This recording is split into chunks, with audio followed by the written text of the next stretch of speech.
लो जी भाजन बच्चे का शौक करो इस साइड पे आता है बड़ा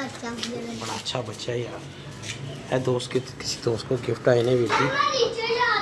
बड़े मज़ेदार बच्चे ने नीलियाँ खा ले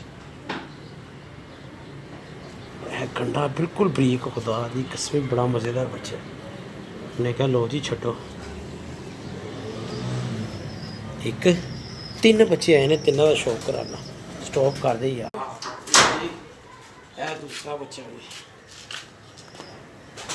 भी तस्वीर है छोटी है और बड़ा एंटीक पीस है अगों तुहानू पता है अगस्त की तैयारी है 14 अगस्त की हूँ बच्चे छड्डांगे तो कोई 5-6 पर आएंगे कैसा है दोस्तों ठीक है एक और का शौक कर क्या बात है बाबा जी बाबा जाज साहब ने भेजे जी बड़े प्यार वाले जी ने साढ़े बच्चे चेक करो और कहते जिथे पैर ला लेंगे ना वो जाते नहीं गए उतों अल्लाह के हुक्म भजन तैयारी करिए शुरू